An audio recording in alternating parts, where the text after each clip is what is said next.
You're late. Dinner's cold.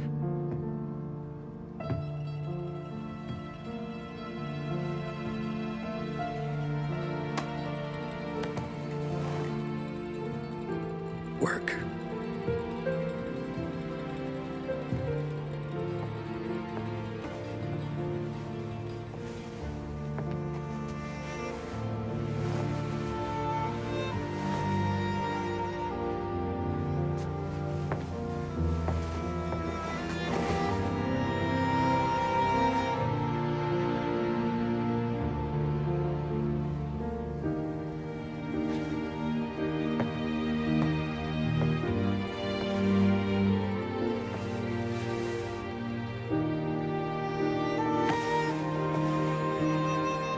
Howdy folks and welcome.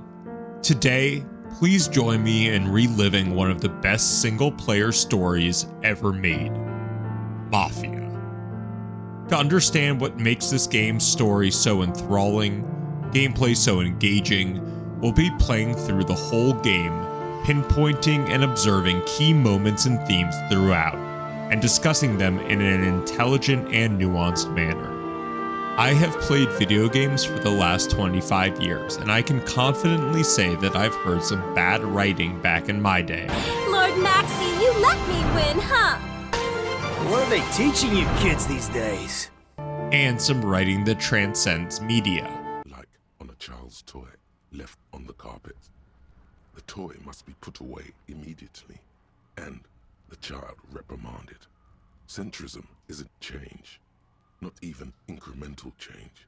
It is control.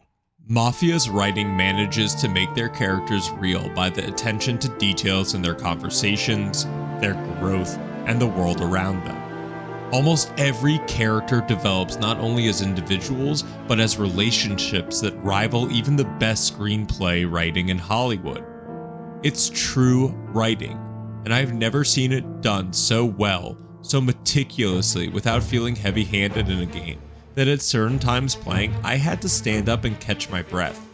The tension was just too great. If you haven't played Mafia and enjoy Scorsese films like Goodfellas, or just good storytelling in general, go play this game and come back. This is a game that you want to experience on your own. Trust me, it's worth it. Mafia was released in 2002 on the PC and later ported to the PS2 and Xbox in 2004. Developed by Illusion Softworks and published by a gathering of developers, it was critically acclaimed for its complex narrative and realism. Now, for this review, we'll be playing the definitive edition, which came out in 2020. The reason why I'm choosing to play the definitive edition is the fact that I've read a lot from the community about how well done this remaster is, and they were not wrong. I tried to do the game's art design and atmosphere justice with my editing and making sure the game speaks for itself.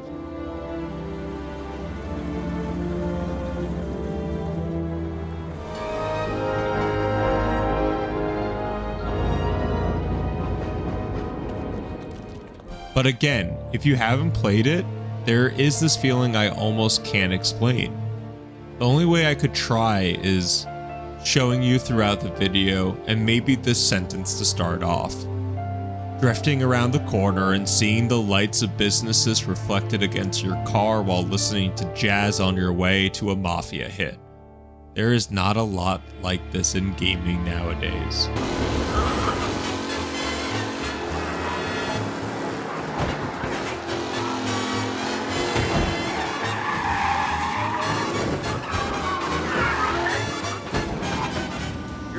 Now, I hope you're comfy, have something to relax with, because this is going to be a journey. Welcome to the family. Welcome to Mafia.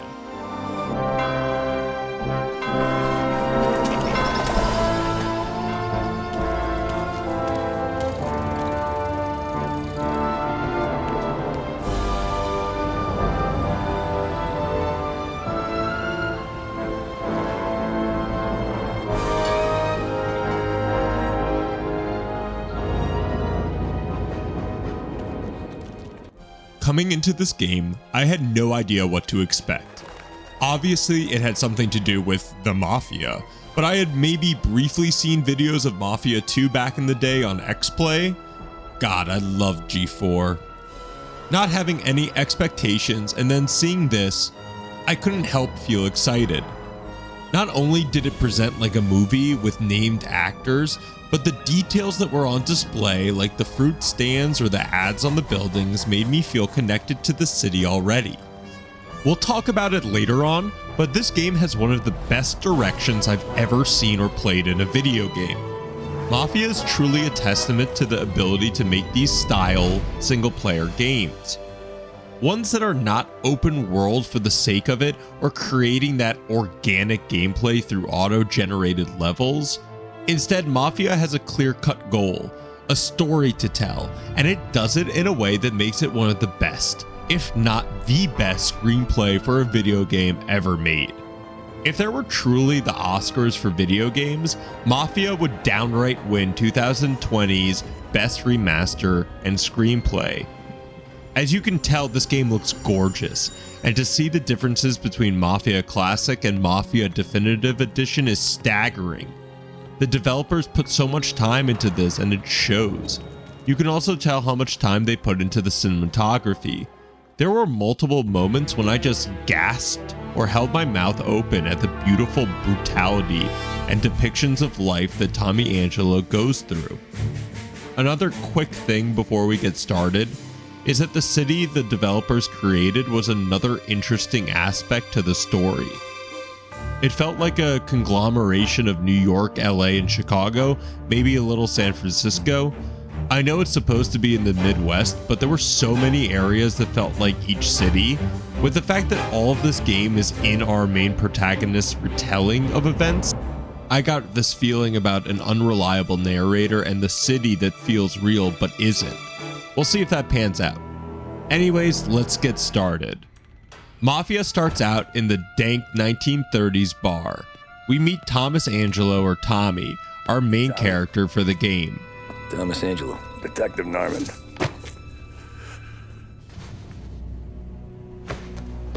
You alone? No self-respecting badges coming in here unless it's the health inspector. What can I get you? Just a coffee, thanks. Dip your beak.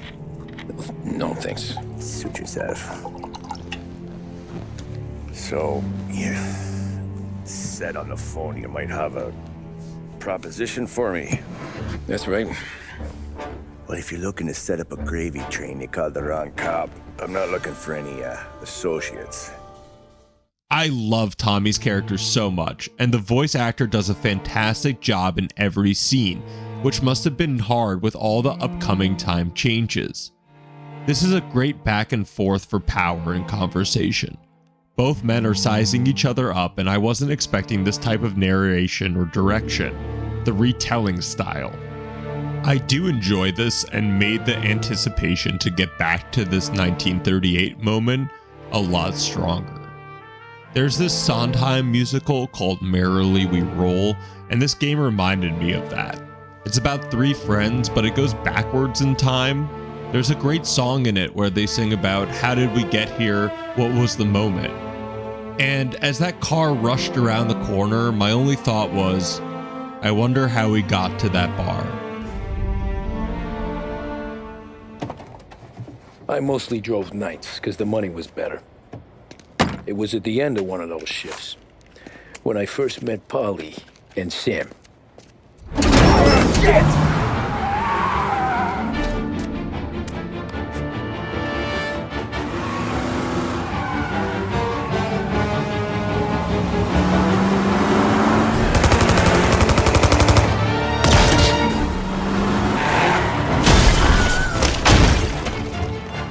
Son of a bitch! Watch out!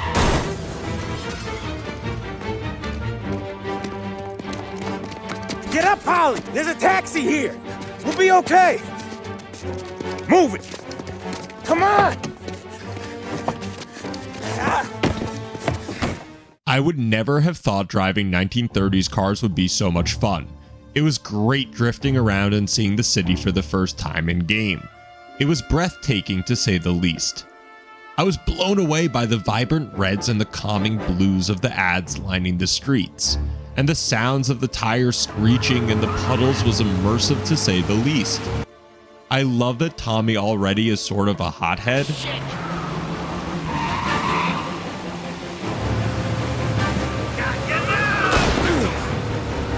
And is pretty calm about waiting outside the Don's main business.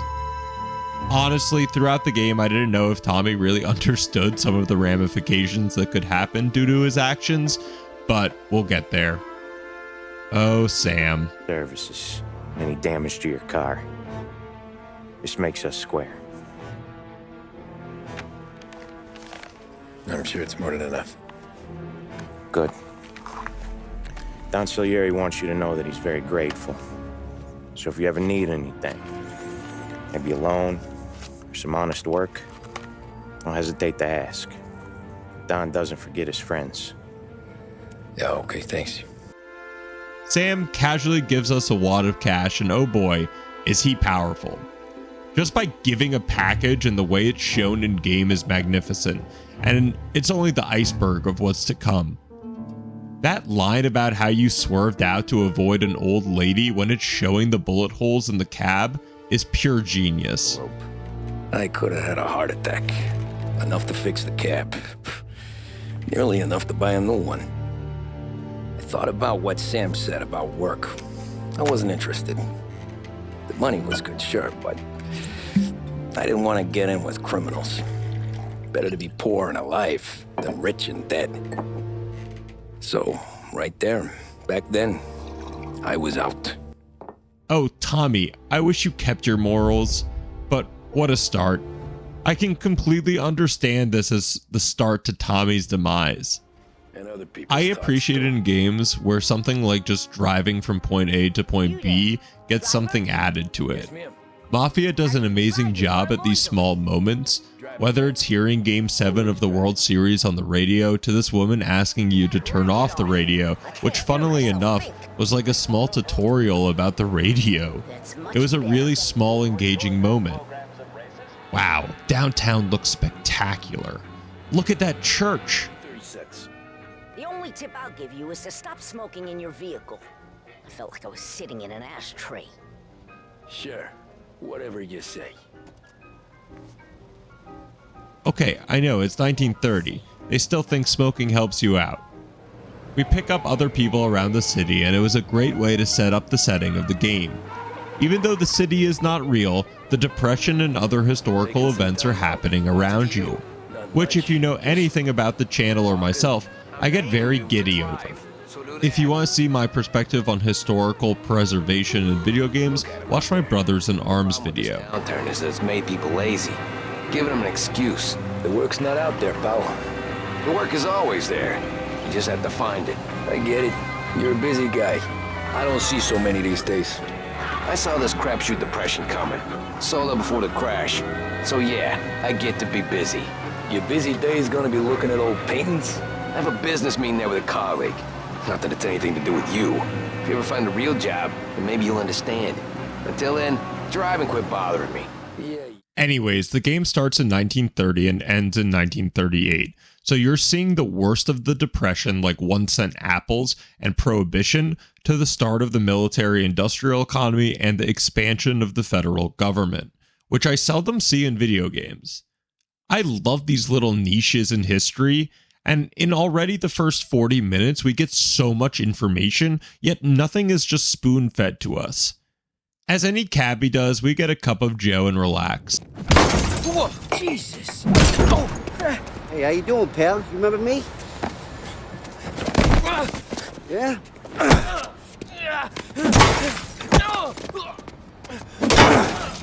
Huh? Mr. Marello's a little bent. Shouldn't go helping Salieri's goons, huh? I'm gonna have to give you a beating. Just so you always remember who runs this town. Make it so you won't do much watching for a while. There we go, Tommy. No matter how you feel about Mr. Angelo, he always puts up a fight, which I respect. This was another moment that I kept smiling through. What an amazing chase scene. Not only is it fun to hear the music, but the controls feel great, and seeing the back streets of Depression-era America was outstanding. My father's not with us anymore, but I really wish he could have seen this. He was a history teacher and grew up in Hoboken. I love Sam and Paulie as characters. Both bring something special and unique to the story, and their voice actors are magnificent in every way. How you doing, kid? Dino, Lou. You got business with the Don? Nah, we just trying to talk to that cabbie over there, that's all. That right. Yeah. Well, this here's the Don's favorite driver. So anything you gotta say to him, you can say to me. Is that right? Well, I'll tell you something, pal. We ain't leaving empty-handed, that's for sure. Well, then maybe you ain't leaving at all. What a great setup from the adrenaline of the chase to the intrigue of the cutscene. I was ready to delve deep into the game, and I could tell this was something great. The first time meeting the Don shows the power of well-edited scenes. You hear that, Frank? The kid wants my permission to get into a fight. Yes, I heard. Okay, Tommy Angelo. All the Marello's girls hang out at a bar he owns. Paul, you know the place. Sure do, boss. Good. You can ride along with Tommy. There's a lot right next to the bar where they park their cars. Go smash up a few tin cans, send Marello a message. He can't rough up hard-working Joes in my neighborhood without getting a black eye. Thank you, Mr. Salieri. I won't let you down.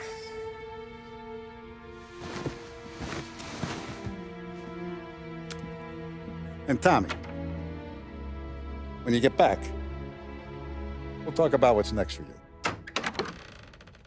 What a chilling line. Already the Don has interest in Tommy, and I feel like this is exactly how you join the family. By owing them something you can't pay back. The interiors of these houses and places always blew me away. Coming from Animal Crossing on the GameCube to seeing a full pool table and individual artworks on the walls will never get old. I wonder what this new generation views on older graphics are, and where will the line be for remasters in the future?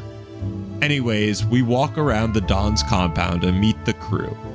Everyone is so well voiced and animated, I couldn't help but feel like this had been a movie that they had mocapped to become a game. We have Vincenzo, our gun and explosions guy. Good job together. All right, good. Hey, you just need bean shooters or rods? Nah, we just need something to write off a few cars. Huh. Oh, I got just the thing. This classic should do the trick. Oh! Ralphie, our car guy. I like how Tommy gives him the respect of shaking his hand after Paulie sort of demeans him. Never put someone down over something they have no control over. Obviously, we're not getting a Ferrari, that's for sure, but this, well, at least it works. Driving around the city is always a delight, and each mission you see different sides of it. You can also play free ride mode where you can explore the whole city and GTA style it, which I would have loved to see in a multiplayer of this. Playing with 3 other people doing heists would have been a lot of fun. We get to the cars and learn about sneaking. This was a little bit of fun, even though I don't understand why Q is the default melee, and I couldn't have left mouse both function as both a melee and a shoot, but getting to smash beautiful 1930s cars in retaliation towards them screwing with me felt cathartic. Grabbing Dino's car and bursting out with Paulie shooting had me cackling with joy. This escalates throughout the game, and the developers do an amazing job at pacing these big chases and moments. I think there's a lot of dedication to making sure this wasn't just over-the-top shooting and violence, but there were reasons to everyone's choices, which makes everything that happens within the game so much more impactful to the player. After we evade the cops, we get some interesting dialogue about how Salieri doesn't have many cops paid off. I thought Salieri had cops on the books. Some street cops, sure. But Morello's got the chief in his pocket. This was peculiar because I always thought Dons were the top of the food chain and had half the police departments eating out of their hands. There was more to the story than was first let on. Before we got back, Paulie has a great monologue about how people join the Mafia. Yes, When I got squeezed by the cops, knew never to squeal. And one day I found myself in a yard behind a bar drawing with Vincenzo. 10 years go by and I'm still there. Well, I got a suit now, and Vinny's an old bastard. I always thought that to be in a family you had to have more connections. Your brother, or your uncle, or... Oh, some guys, sure. Their cousin got made, or you like Carlos, Pop went way back with the Don. That means you get trusted more when you're starting out. But there's plenty of us who came in off the street. We get back with Paulie, and again, details make worlds feel real, and Ralphie asking about the piece of tin trash he gave us made me chuckle. Well, what happened to the car I sent you out with? Dumped it. Why? It was a boiler. This one's better. Oh, the dialogue never ceases to amaze me. Even the background back and forth between randoms or guards is classic and well done. And this is how it starts. Oh, Tommy. So, small segue. I'm marrying into an Italian family later this year, and my father-in-law's name is Tommy. This made Mafia a little bit more hilarious than I think it was intended to be, because I can hear my mother-in-law's voice screaming, "Tommy!" in all sorts of emotions and situations. When Tommy Angelo makes stupid or brash choices, I legitimately hear her voice. Like joining the Mafia, Tommy pledges himself to the Don, and the game truly starts. But you need to understand we have a few rules around here, so you listen and listen good. First, no cursing on the premises. There's a million words out there. And the man who needs to resort to fuck this and fuck that is just ignorant or lazy. Second, we don't deal in the hard stuff. I don't want any dope fiends in this neighborhood. Was I in The Sopranos? This is so well done. We start off the next mission with a little bit more dirt under our nails, it seems. I love the change of clothing that Tommy takes on. A true gangster. We get tasked with helping Paulie and Sam collect, but we're told that we should see Vincenzo. Sorry everyone, this might be our year if we're healthy. Vinny gives us the stub-nose revolver, and we get to lockpicking. First stop is the bakery. As always, when it comes to this game, nothing is black and white. You can find a note that the bakery is almost at foreclosure, and knowing that we're taking their last dime didn't sit right with me. I wish there was a way to say something, and later in the game you do have chances to influence the story. Why not here? No wonder Grandma isn't happy. Where's the money? Terrone, feccia! Voi ci succhiate il sangue! Sì, dove il Vaticano? Sì, prego. Grazie mille. Grande lavoro. We get some character development. He's built up a little steam and he needs to let it out on his own. Just gotta let him get on with it. It's his way. You can hear it in his voice. Gotta let him lone wolf from time to time. Keeps him happy. Hey, it's the grandma we avoided. The last place is far out in the city, and I really enjoyed the change of scenery. It really showed the beauty of the engine that they utilized.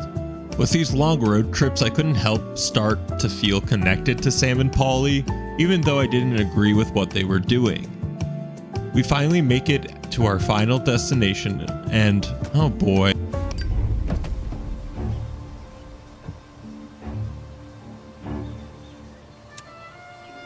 Tommy! Tom! Tommy! I took one! Jesus Christ, Paulie! Tell Salieri from here on out this place is ours. Capiche? Oh, Paulie. These guys get shot like 8 times throughout the course of the game. So watching the footage, I don't feel as bad. I rush in accidentally and just start blasting. Later on, playing the game, I realized there is an okay stealth system, but at first, the gunplay was fun and violent. Get them before they... Headshots felt heavy, even for a pistol. We find Sam badly hit and get bamboozled. For some reason, I felt like I was playing Indiana Jones. Maybe it was because of the similar historical timings of both, but there was some type of fun that was so unadulterated and adventurous I couldn't not compare it to Indiana Jones. The chases are epic but grounded. The scenes are vibrant and detailed. It's like a movie. we finally catch up with the money and there we have it. When I saw the cost, what it meant to be on the inside. I should have took off there and then. But I couldn't go back to being a nobody. Tommy fears of being a nobody, which can cause a lot of people to do things they'll regret. Remember in the beginning how Tommy would rather be poor with his morals intact rather than the other way around? He knows that this is the wrong choice, yet he continues on anyways, which is tragic, especially since he isn't a terrible person. We go back to 1938 and the detective definitely has his reasons to be skeptical. Again, this usual suspect style narrative always gives me goosebumps because you usually get so many payoffs. Yeah, it wasn't like that.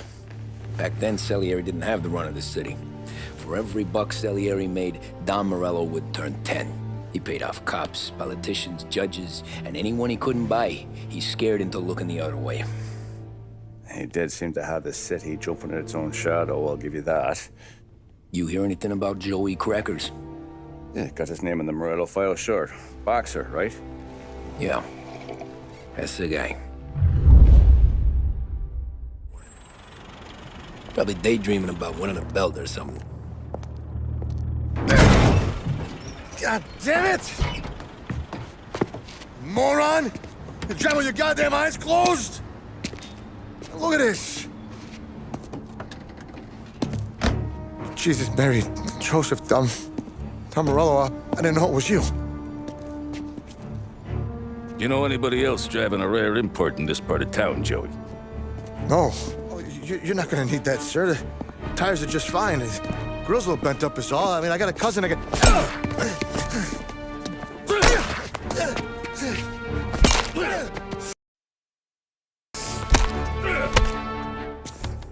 Whoa, how they introduce Marello is insane. I'm just going to let this roll. This is pretty powerful to see, especially the cops just standing by idly. Before video phones, I feel like you could get away with a lot. Imagine being on like East Houston or something and seeing this. You'd be on World Star and ABC Tonight within hours. Tommy goes on about how Marello and Salieri became enemies, but not at first. In the beginning... Not at first. For a couple of years after I joined up, things were quiet. We got into a few dust-ups with guys trying to muscle in, but elsewise it was just the usual routine. We're running booze, offering protection, me and the boys doing the rounds to collect, small time. But I ain't gonna lie. Most days, we was also having a bit of fun. Here she is. Oh, as a Formula 1 fan, I was already in when they said fast cars, and I had no idea what I was about to witness. I also got Talladega Night vibes. So, we're tasked with fixing the race without fixing the race. Now, I bought this pack with all 3 definitive editions, and by gosh, I will use the cool car sometimes. Don't judge me, it's so freaking cool to drive this thing. We head to the racetrack and pick up this beauty. Seriously, I was just so impressed by all the cars they had in this game and the great feeling from driving them. Also, the time limit was a great addition. Mafia does one of the best jobs mixing gameplay with story elements. There's a reason why there is a countdown. We have to get the car back before the next guard shift ends, and then we have the engine overheating due to our tampering, which was beyond fantastic. I literally thought of all the times during Lewis Hamilton's streak of wins that he would get a DNF. Maybe we just needed Tommy in the Mercedes garage. Jokes aside, can't wait to see him at Ferrari next year. Anyways, we get the car back just in the nick of time, and at this point, with the jazz blaring and an adrenaline-filled drive, I was happy with what I had. I did not have any idea what was in store for me. Again, I love anything race-related, especially Formula 1. So hearing how Marello messed up our driver and being sent out there, I legitimately said out loud, I can do this. Wow. We haven't talked about Frank enough, but this guy is tough, and we'll learn more about him later on. We get on the grid, and at this point, I'm grinning ear to ear, especially from the announcer going, about our name. The lights are out, and away we go. They're off! Lichtenberg's in trouble. There's something up with his car. Lichtenberg!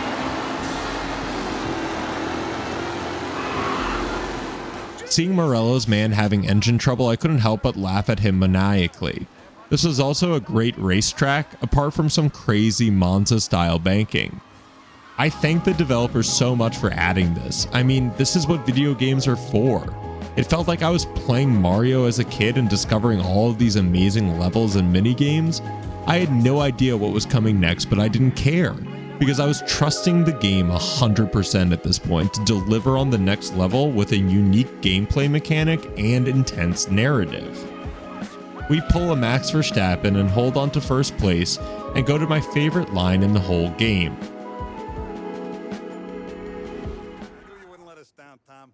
You made us all a lot of money today. And Morello's gonna be picking up pennies off the sidewalk for weeks. You got a girl, right? I don't want you blowing all that on booze and whores. Nah, but maybe I'll buy my mom a new coat. Good boy. Go get yourself a drink. It's like he's like, oh, like don't spend it. You go spend it on your girl. I don't want you. You got a girl, right? I don't got a girl. But I'll buy my mom a coat because he gives money after.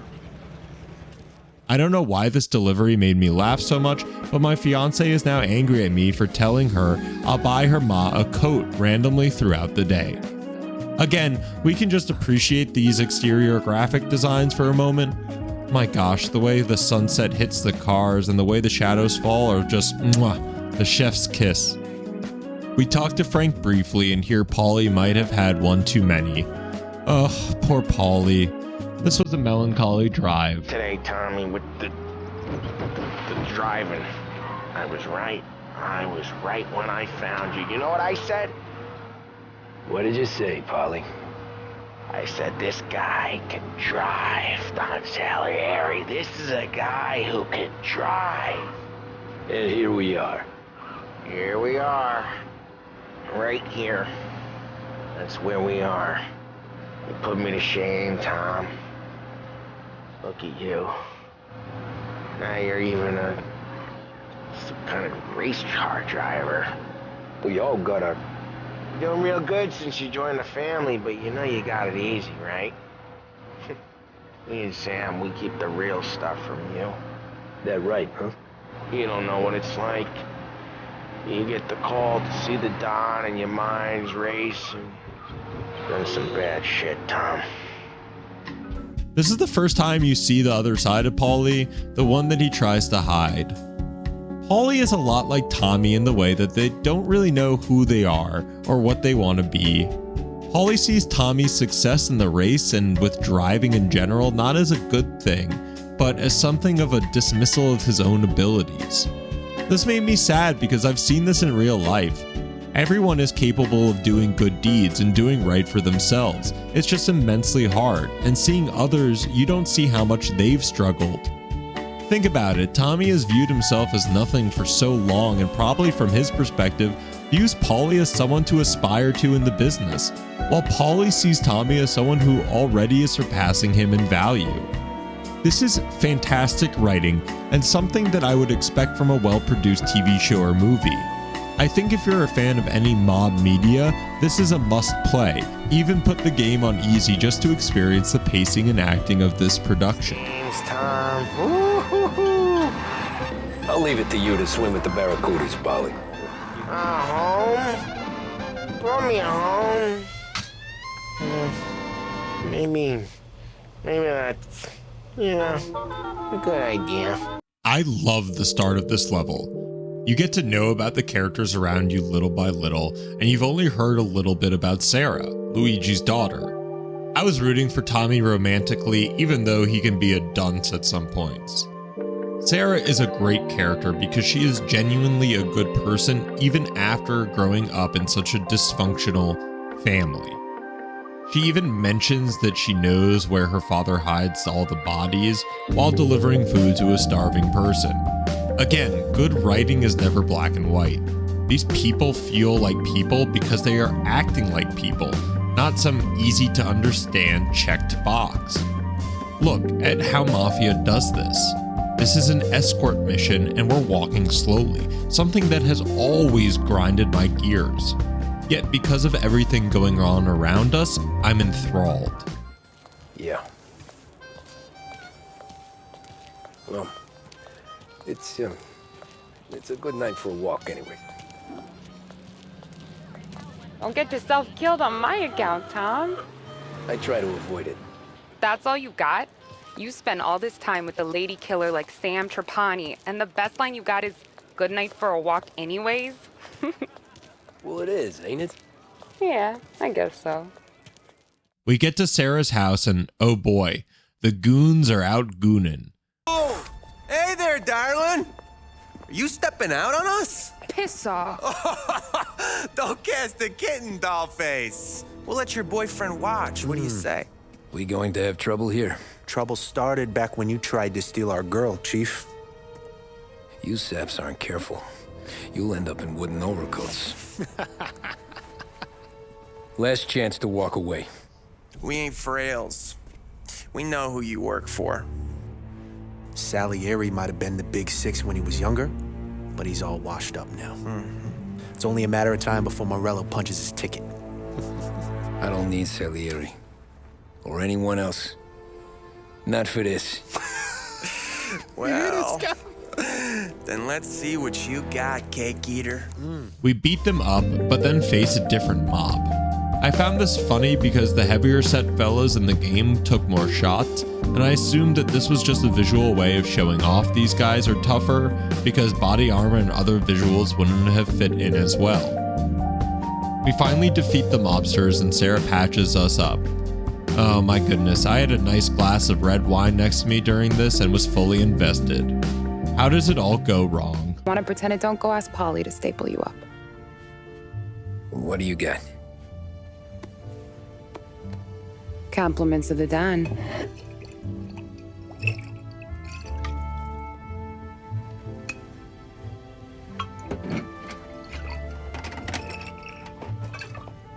Take another.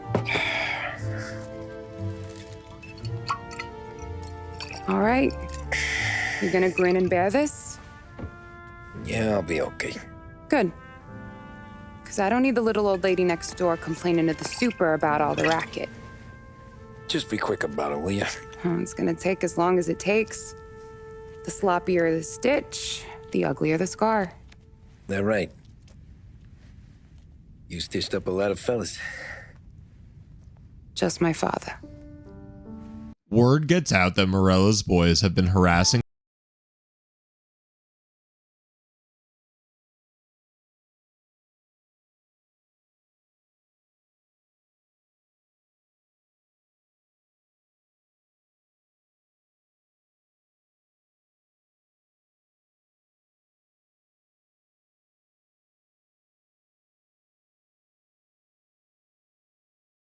chaos.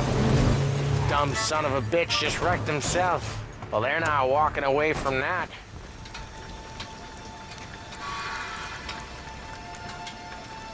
Go on and pop him, Tom.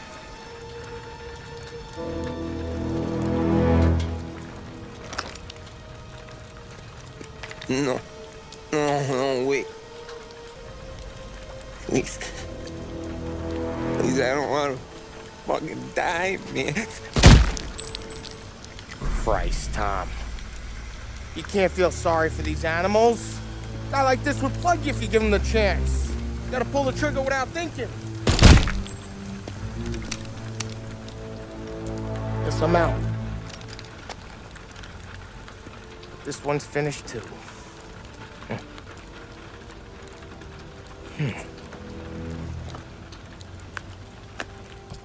See, Tommy isn't a cold-hearted killer, and I think Sam and Paulie both know it. But wow, Paulie, cold-blooded stealing the guy's stogies. This is a lot of, do the ends justify the means? And my goodness, Tommy, they do not. Yeah. Just, Hey. Let's get out of here before the bulls show up, huh? Turns out that you will always put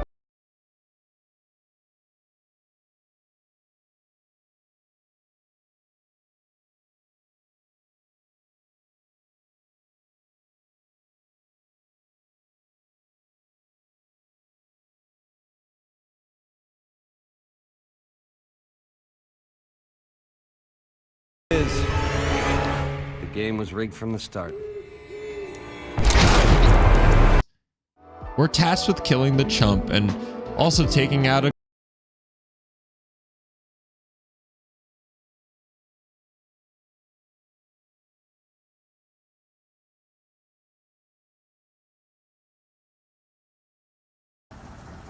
You don't have to rub her out.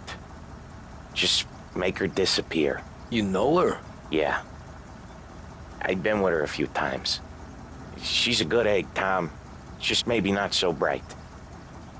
She doesn't deserve to get plugged just because she likes listening to me talk. You think she'll leave town? When she understands what'll happen otherwise, yeah, she'll leave. Here's your... Again, this is what makes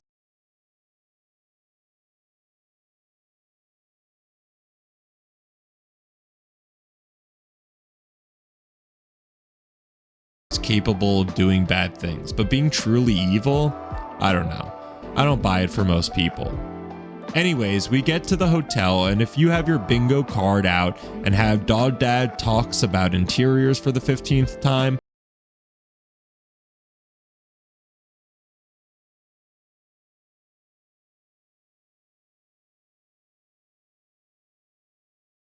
I think you scared her. Sam is one of your regulars. Maybe there's a lot of guys named Sam. You know him. Works for Don Salieri.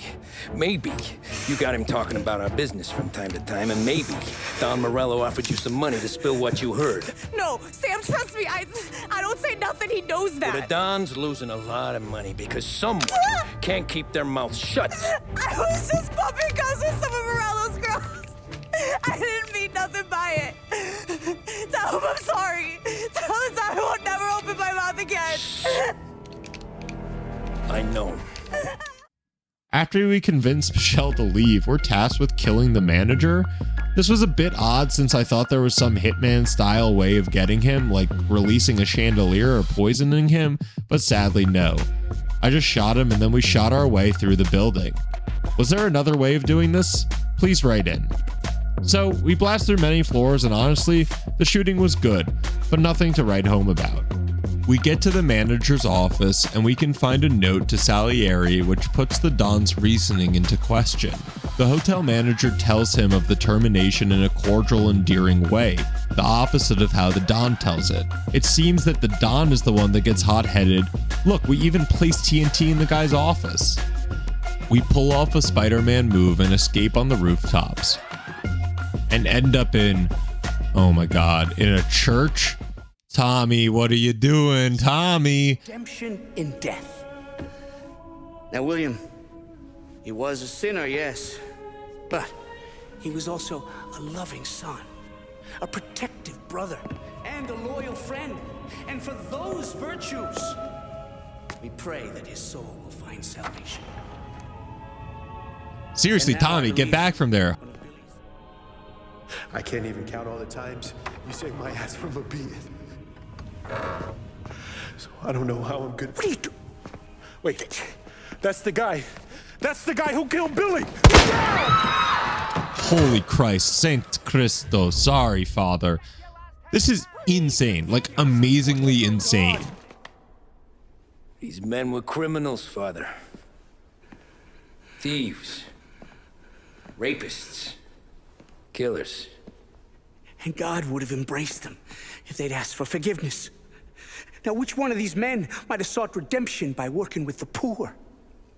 Which one might have saved just one life? None of us, Father. You bastard. If you have any confessions to make, you better do it quick. No more bloodshed, please! I'm sorry, Father. Consider this an act of divine retribution.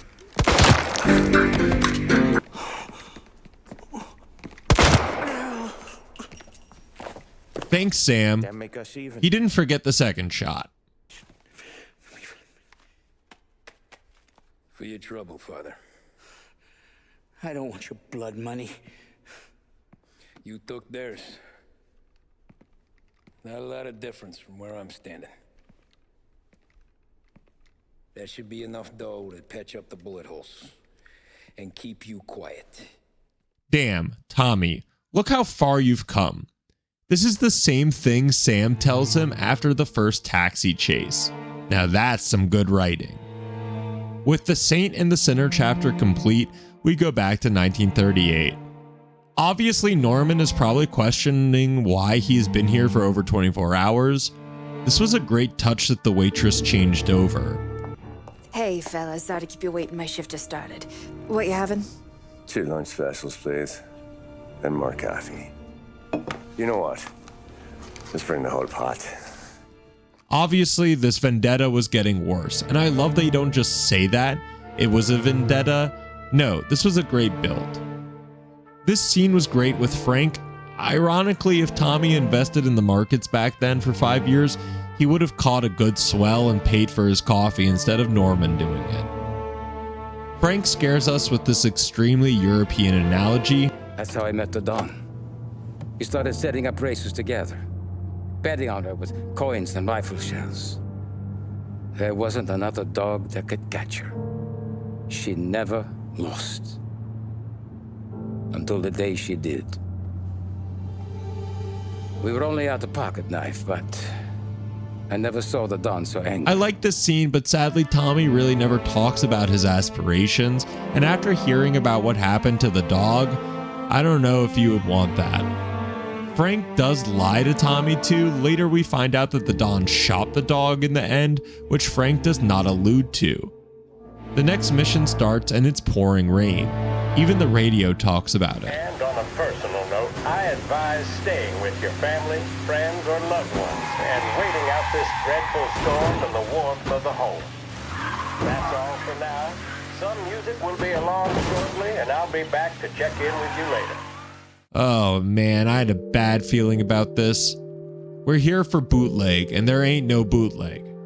They did a great job with the build-up, and I felt like I was in Resident Evil with the amount of tension. Jesus. Drop your weapon. You first. We don't have time for this. Sorry, pal. Guess we're doing this the hard way. Okay then. Get over here! I got him pinned down! Whoa, who are these guys? Dang, that was harsh, Tommy. We clean up the rest of the guys and figure out that there were no ordinary goons, but coppas. I laughed that the game didn't go back to 1938 and have Norman go, okay, you just confessed to killing 10 cops. Tommy, that's not how you get immunity. We go looking for Sam, and of course he gets shot. This game is not perfect, and neither is the writing, no matter how amazing it is. This is one of those moments or tropes in the game where a character getting shot but living somehow happens. Why not have the trio of you three fighting rather than Sam incapacitated? It was a weird choice when everything felt super grounded, but that Sam and Paulie could take a bullet in the stomach? Enough griping. We finally get away out of the farm, but not that easily. I was cheering throughout this part, and this might be my favorite part of the game, which is a difficult thing to pin down.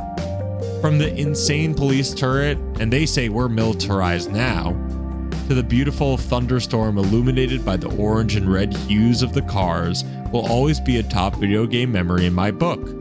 I cheered even harder hearing Paulie exclaim, I'm a real man too, Tom!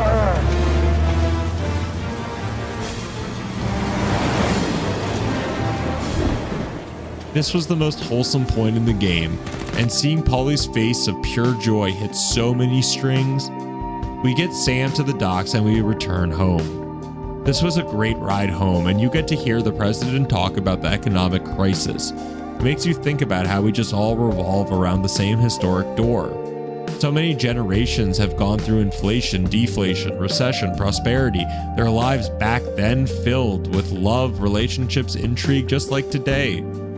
Mafia is set in the 1930s, but the themes and stories it tells are timeless.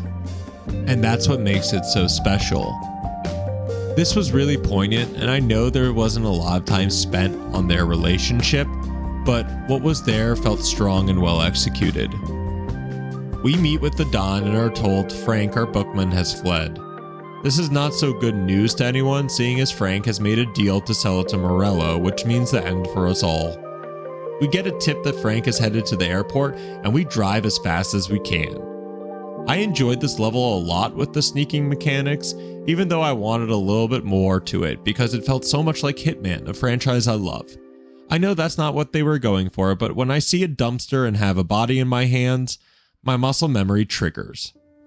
We catch up with Frank and ask him why he double-crossed the family. Oh, Frank, I get it, but sell it to Marello?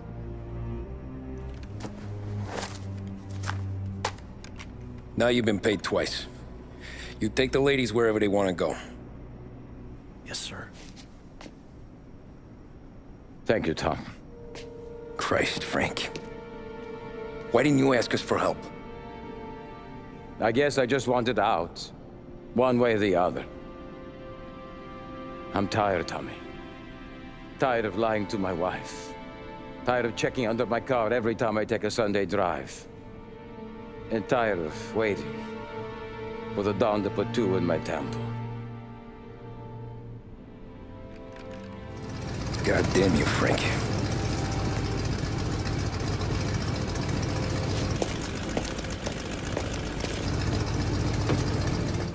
Tommy, you're a good guy. It's going to be your downfall. Frank gives us the keys to the safety deposit box where the documents are kept, and what a fine touch. I need to access the deposit boxes for Frank Coletti. Ah, yes, Mr. Angelo?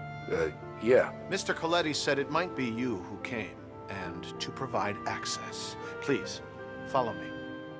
Frank, you might not have been an evil person either, but it just shows the good man in the wrong place can make all the difference. This is one of the best levels in the game for its wild premise. We get tasked with breaking into a mansion to break into a safe. Luckily, since we have no knowledge how to crack a safe, we're given a master lockpicker. Unfortunately, he speaks no English. Andiamo. Avrà sicuramente un allarme. Yeah. This is gonna be a long night for the both of us. Ah, Cristo Santo. Che cosa? Parle francese? Inglese? Oh, Cristo Santo. After going through this baby maze, we end up in the house and start looking around for the safe. After some luck, we find it. Show me what you can do.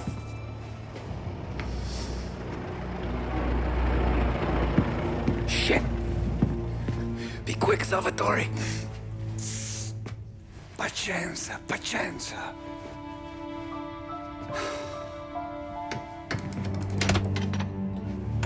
Nice work, scusami. Cura! Ed è collegato all'allarme! What? Intrappolato! Doesn't matter. Come on, we need to get out of here. And che cosa, Tommy? We get past the bad guys and... Salvatore, where do I take you now? Home. Yeah, where home? 6 and Maple. Oh my gosh, this had me laughing so hard. It was like from some sketch comedy show. Also, my Italian friend Tommaso, if you're out there watching this, ciao. I hope you're doing well. On to the next level, and things are not looking great for our family, to the point where the Don is even listening to Paulie for an angle. We hear from Paulie that one of Morello's moonshiners has a lot of discontent with their business ventures and wants to change. We have to set up what looks like an ambush so the moonshiners could play it off as a way of leaving Morello's scheme and joining ours. Turns out someone snitched. I love how Paulie, even in the face of machine guns firing at him, is pissed off the fact that his plan didn't go as planned.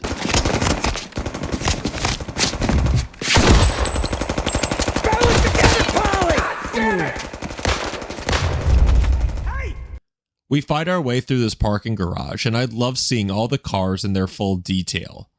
We tail Sam with the cargo and try to defend him against the Morello's guys, another fantastic chase, and the driving through Hooverville made me feel like Jackie Chan in one of his older films. Hooverville! So I guess we are too.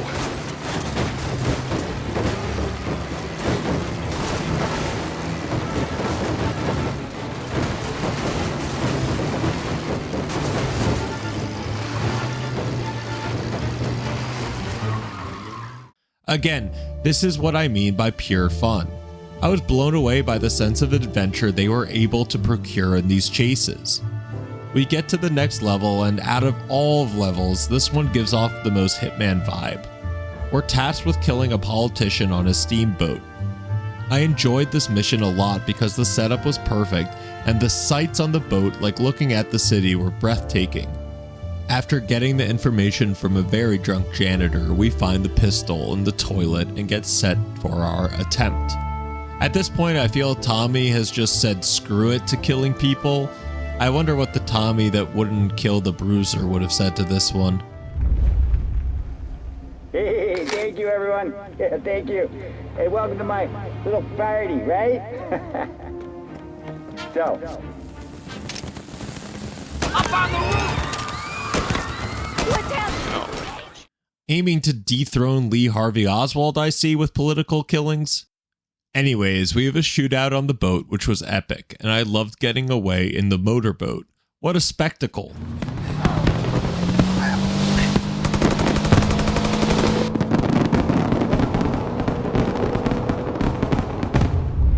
The cold mob war gets hot from here, and we see Sam and Vincenzo tailing something.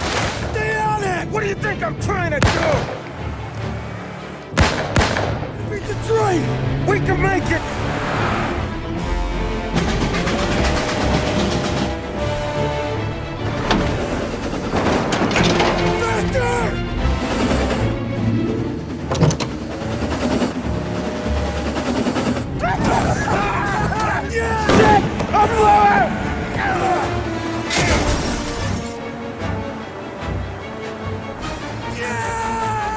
Turns out they were chasing after Sergio, Morello's brother, who gets away in a spectacular fashion.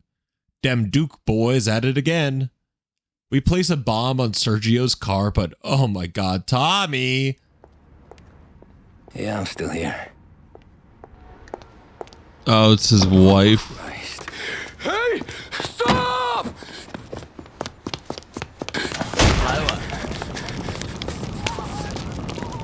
Tommy, what's going on?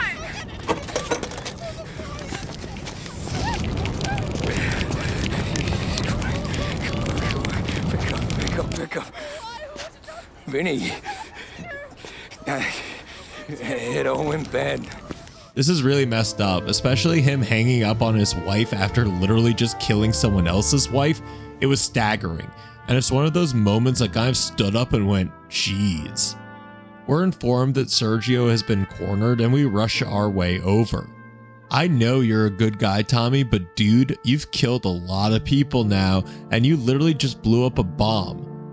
Another waitress for this guy doesn't sound too off the charts after this killing spree. Even though I love these chases, this one felt more of like padding than something special like the other ones. We fight through the docks and get to ride a train into a depot. Oh, that was awesome.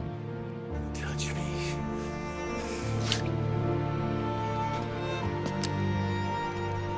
You ain't that lucky, bastard. Wait. No! Sergio.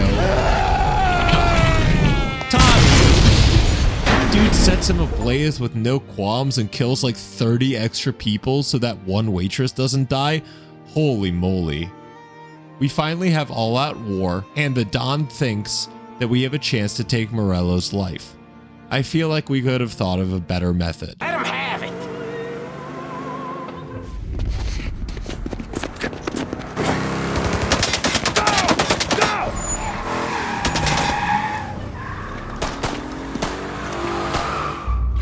After him! Chase him down, Tom! Or the Don will hang us out to dry! We chase after Marello and get him to drive to the airstrip. This was so awesome, and the visual of the plane going down was unique. Okay, now the other!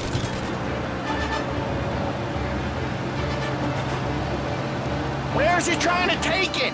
Maybe out near the racetrack. More chance of landing it safe outside the city.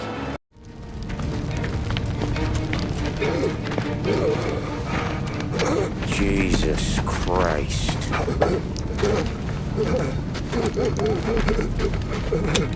Bastard's daddy doesn't even know it yet.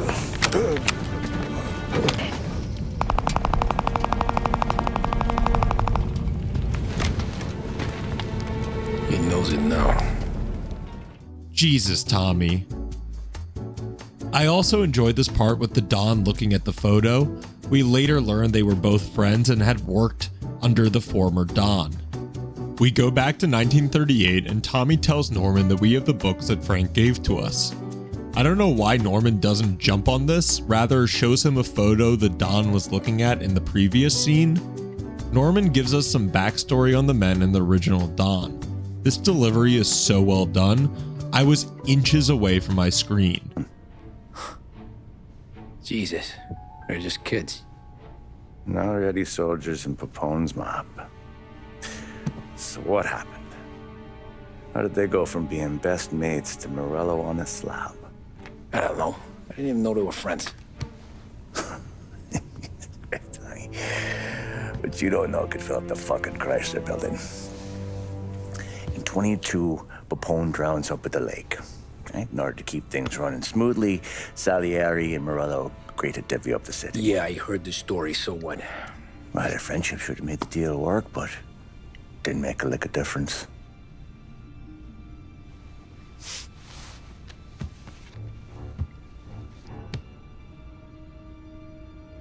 After Marello, Salieri was beaming, thinking we ran the whole damn town.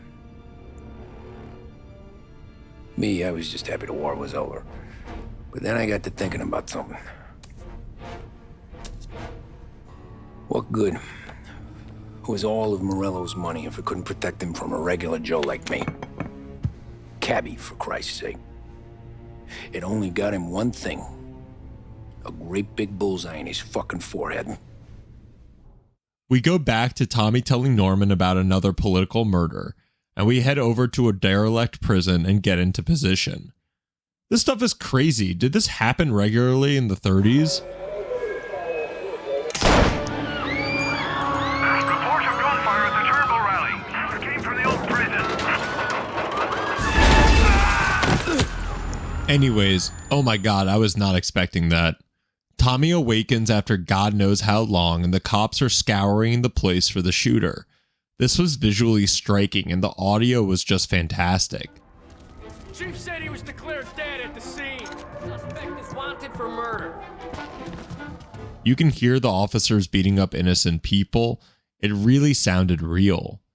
We finally get seen and we fight our way through the mobs of coppers. There was always something to keep you on your toes. We escape the prison and head home. Oh, Sarah, we're not good enough for you. Remembered for fighting to pass the 19th Amendment. Put his whole career on the line for it. Which one was that again?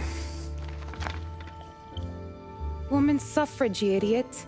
He gave me the right to vote, Tom. Gave it to his wife and 6 daughters, too. Guess nobody's just one thing, are they? Guess not. I gotta go. Customers in our nightclubs are paid through the nose for quality cigars. Still, it seems, I don't know, small time. I always knew you were a smart one, Tom. Can't put nothing past you. Small time is exactly right. That's how it's supposed to look anyhow. The cigars are just a cover for a shipment of hot ice. The smuggled diamonds have been hidden in some of the boxes.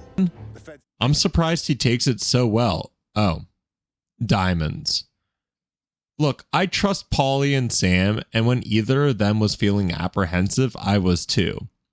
This sounds like a destined to fail mission, and I'm glad that Tommy is standing up for himself. But look into Sam's eyes and hearing, Then let's make sure we don't get caught. Right? Yeah.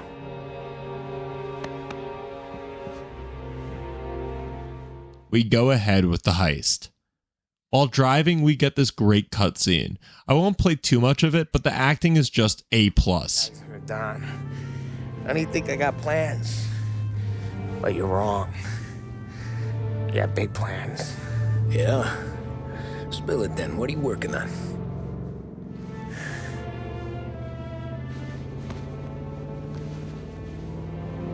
Been thinking about hitting up a savings and loan downtown. You want to rob a bank? Sure. I've been casing the place for months. I got it all worked out.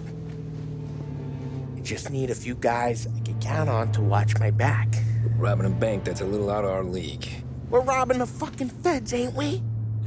What's the difference? Salieri's the goddamn difference, you nitwit. The Don sent us to steal these cigars. Ain't no way he sanctions a bank job. Well, then we don't tell him.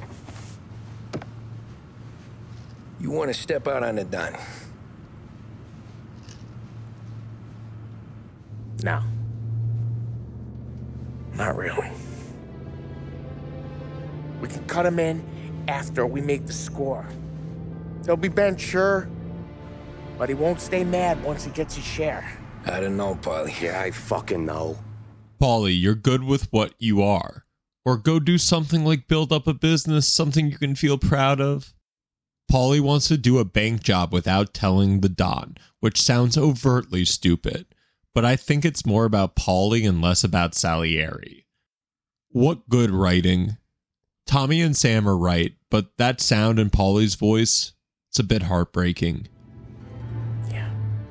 Just get to daydreaming, you know? Wake up. We're here. We find a customs truck to sneak in, and I enjoyed this level. I wish there were a bit more ways of accomplishing your sneaking goals.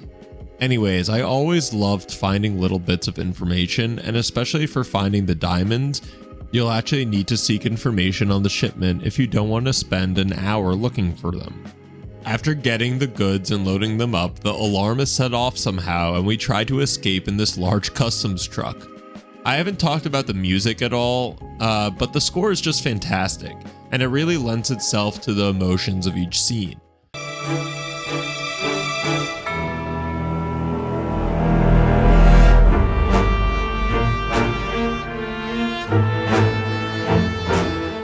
This pseudo chase was really interesting too, because we had to find our way out rather than being chased. It was a fun way to experiment with this chase trope. It wasn't the smoothest score, but Sam and Paulie are bickering and Tommy just wants to get this stuff unloaded. While driving, I found that I would lose control over the car, and I thought my keyboard was breaking or not charged. It didn't make sense. I even quit the game and tried to figure out if the keyboard was logging any ghost strokes, but I found nothing. I restarted my computer and loaded again to no avail, and I thought about it. I finally realized that I had wasted a huge portion of my hour. This was intentional. I'm 99% sure I'm right about this, and the developers thought that people wouldn't just crash themselves, which is kind of funny knowing my driving. Without this, then the crates probably wouldn't have broken and the boys wouldn't have known that the Don is actually peddling drugs. What the hell? Christ. It's dope. You sure? Yeah, I'm sure. Where are the diamonds? There ain't any. This is the real score. No. No. Don said we would get diamonds. You can open every box. You're not going to find them. We put our fucking necks out on the line for this shit. Looks like it. You better cool off, Paulie. The Don's coming. Was this you, Don? Two-faced liar. With all the formalities and talking of importance of family in the beginning of the game, this stuff stings emotionally. You can really see the decline and shift in the characters at this point. This is a junction. How did we get here? How did we end up here? Doesn't look too bad. Might have lost a few cigars, but otherwise the merchandise should be okay, boss. Besides, ain't diamonds supposed to be the hardest thing around? Outside of my cock, maybe. Well, bravo, boys, bravo. You all got a well-deserved bonus coming your way. You want us to unload the crates into the warehouse? No, you can take a powder. These morons are gonna take it from here. You sure? What'd I say? Okay, boss. We'll dangle. Sam, give me a lift back to the bar. Paulie is Sure, rightfully angry, and this is a catalyst to making Paulie go for the bank job. We walk together to the train station and talk about the job. You're not built for the domestic life, Paulie. 6 months in, you'll put a bullet in your brain out of boredom. Christ. I'm ready to punch my ticket right now. We sit around for 6 months, just playing cards and busting balls, and I start to get lazy. Then everything blows up, and I gotta knock the rust off or I'm dead. One day I'm fighting to stay awake while the Don's telling us a story about the old days.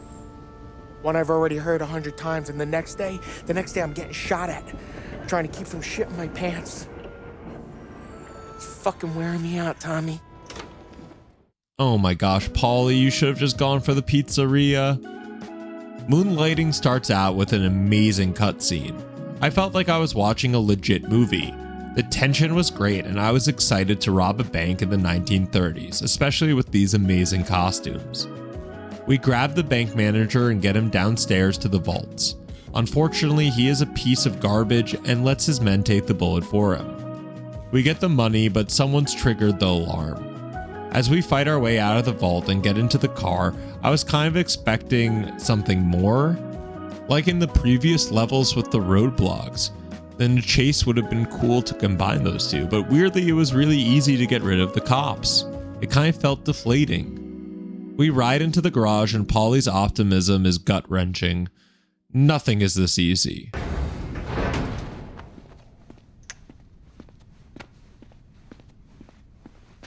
We did it! I can't believe we fucking did it! We're loaded! We're loaded! Yeah. For all time's sake. Sure. I know that. Go home, celebrate with Sarah, come by my place in the morning, we'll split up the dough. Yeah, okay. Tommy awakes to Sarah, and I would be this happy if I was about to get $100,000 in 1930s money. Adjust that with inflation, it's a pretty penny. Okay, what'd you do? We're just feeling lucky, so. Got that right, champ. Again, the scenes with Sarah are always poetically beautiful. She's so sharp, and nothing gets by her. She's truly Luigi's daughter. Sure, you and Paulie are suddenly flush and now you want to leave town for a few days? That don't square. What's the point of making a buck if we can't spend it? That ain't it. You're moving, even when you're standing still. Yeah, you're nervous about something. Paulie, you don't even know why yet. Well, that must be it. Well, you better figure it out before you get to Paulie's, just in case it's him that got you all wound up. She knows Tommy maybe better than he does himself. Well, I guess I'll see you soon. I hope so.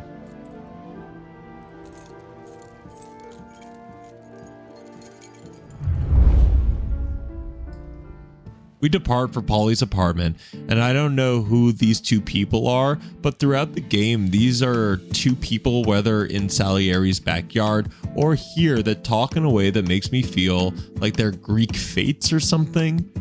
Hear me out for a second. Maybe fates aren't the right word, but chorus. In ancient Greek theater, they had choruses, which were sort of ways of giving context or backstory to the play that you were seeing. I noticed while playing that this duo had a lot to say, and listening to them could give you clues on what was about to happen. Ruckus last night? Nah, I've been working nights. Guy in the apartment above me was raising hell.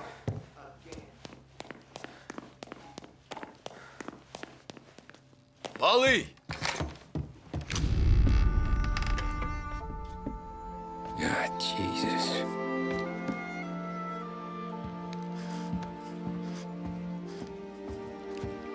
Paulie.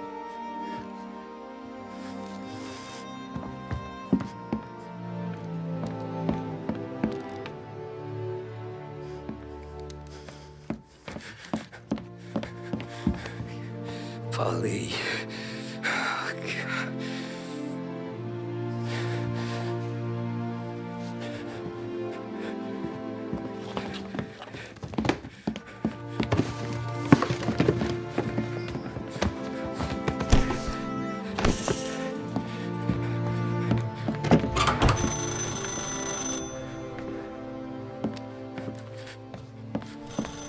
Sadly, I knew what I was going to walk into.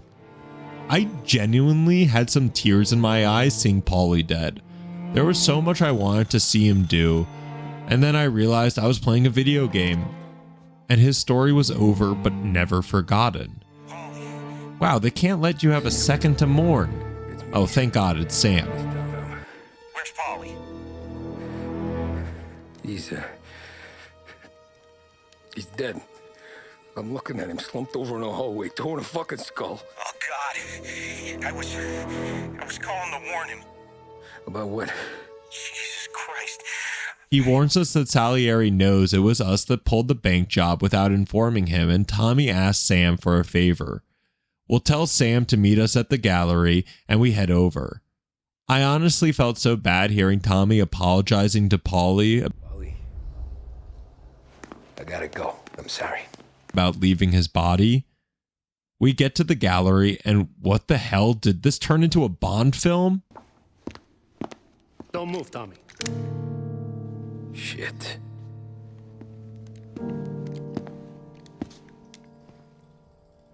Hey, Tom. Sam. What the hell's going on? You and Paulie put me in a bad spot. I know, Sam, and I'm sorry about that, but I need to get out of town. Can you help me or not? There you go again. Making me choose between my friends and the family. This is what you were looking for, Paulie's. Here's your cut. It's more than you deserve. The second I heard the gun cock, I knew this was a setup.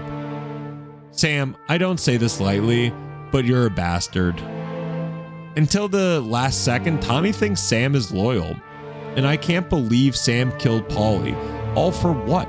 Moving up, being closer to the Don, money? Paulie was your friend. Both of them were your friends. Sam explains that the Don knows about us letting Frank go and Sam's companion go. I was blown away and really was interested to see what would have happened if we had chose different methods.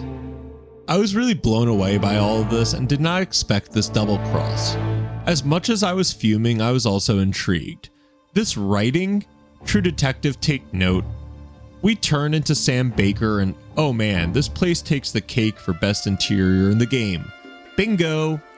I could get philosophical about this place, but almost 7,000 words in, I'll just go on for a second.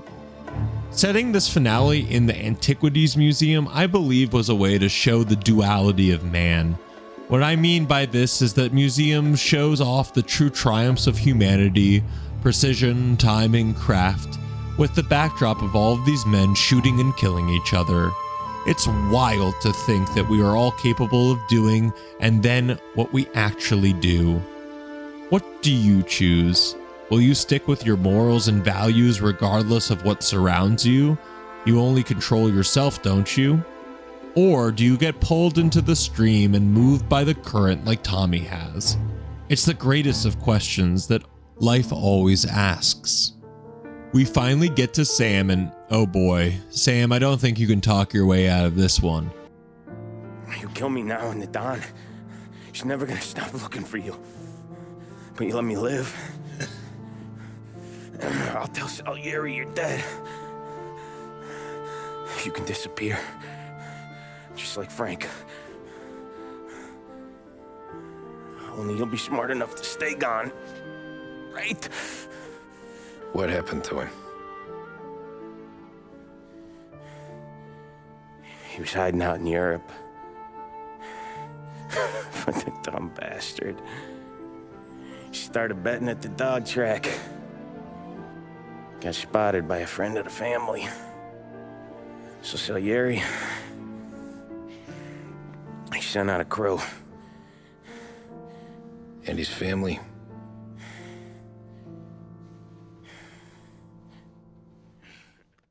Wow, hearing about Frank and his family hit hard. Tommy's not a true-born killer, and Sam has always known this. But as I said before, Tommy has been pulled in and carried by the strong current of violence. You can't do it, can you? Always that little voice in the back of your head. Maybe sounds like your baby girl. Or Sarah. Always telling you not to pull that trigger. We sure had some laughs, right? Remember that time? Me, you, and Paulie.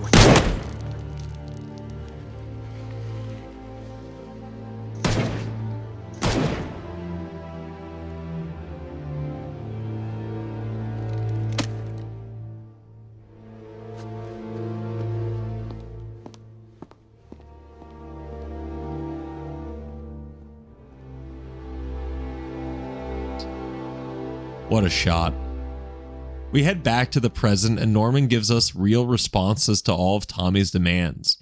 I enjoyed Tommy still trying to pull power over Norman. That's a pretty good sales job. Trying to make me think you got nothing on the line. But this is your whole career right here. However it works out for me, whether I live or die, you get to crack the Marello case and take down a Don. Salieri will be your legacy. Don't go thinking you know me, Tom. Salieri belongs behind bars. I'll help you so long as you help me put him there. That's all this is.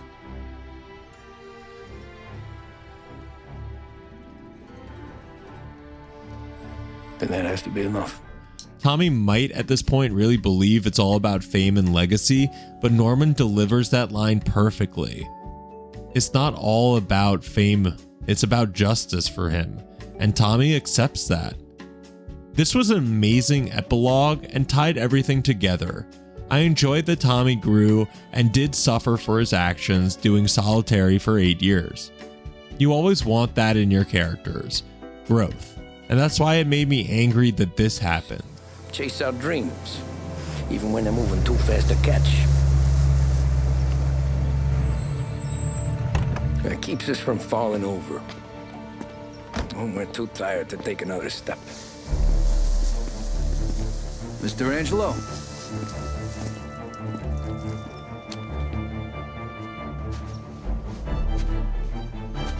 Yes. Mr. Salieri sends his regards. Tommy! I mean, come on, it's been like 25 years? Wouldn't Salieri be dead at this point? Anyways, after the regards are sent, Tommy says, all safe. Which, like, okay, what's stopping the Don from killing her family now? Also, I had to chuckle. Did the new son-in-law just witness you getting murdered on your own lawn? Like, welcome to the family, and then blam! Regardless of that, whoa. What a game. Thank you so much for staying with me throughout this journey. I cannot believe how well crafted and developed this game is. No game is perfect, but the writing mixed with the gameplay mechanics truly elevated this game into something more. Just like reading Lord of the Rings, watching Princess Mononoke, or playing other games that I will do retrospectives on later, Mafia utilizes so many unique details to create one of the most varied and tangible worlds I've ever experienced. Just like Aragon, Ashitaka, I will never forget Paulie, Sam, or Tommy. Their stories will live forever on in my memory, and I know that they live on in yours since you're still here, regardless if you knew the stories before or not. Thank you to everyone that has subscribed, and I cannot tell you how much your comments mean to me. Seeing everyone discussing what these games meant to them is becoming one of the true purposes of my channel. To share our experiences and reminisce and have a dialogue over something we hold so important, games, and our experiences with said games. I'm hopeful that we are building a community here that is truly for sharing and being there for one another. If you haven't subscribed, please do, and leave a comment letting us know what your favorite part of Mafia 1 was. Click that like button and check out some of my other videos. I'm sure there is something there for you. And as always, see you next time.